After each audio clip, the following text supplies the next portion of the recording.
begging for mercy. Be careful or I'll do it some more.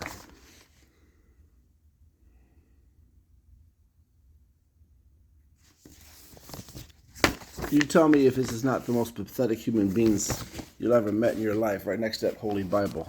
It says it right here. Teaching new staff orientation is typically one of my favorite parts of my job. But in this case, it was tough. 25 people showed up from the far left field of life, all in one fell swoop. Most very clearly had never engaged with work, let alone the owner of the business. And anything resembling this sort of interactive appealed to your intelligence way. I think mostly they were stunned, or at least caught off guard. The 2-hour session was like watching the working dead slowly wake up, you stupid bitch. You could almost see the cobwebs coming off, the gears beginning to turn again, the creativity long stifled starting to spark. Ping, ping, ping, ping, ping. Oh, wait a minute. Good news for sure, but strange. I kept thinking about as if it were part of some late-night horror flick where the Walking Dead started to come back to life.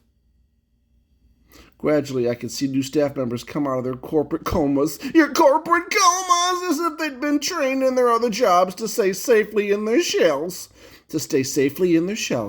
Not to show too much emotion, share insight or ideas, make serious suggestions, or even act like they fucking cared, which would then understandably be the low sort of energy approach they'd bring to work for their first day.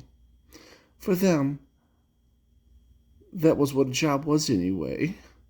They might as well have been thinking that as a holiday help, it might have been actually worse than it had been elsewhere. I don't blame them. When you've been beaten down a lot, you literally flinch when anyone bigger comes closer to you. One to quote artist John Lockhart, treat a man like a Dongonoff and he'll bark. Yeah, you see that all the time, these people. You gotta get the gears turning, man. You gotta get the gears turning, bro. Ham.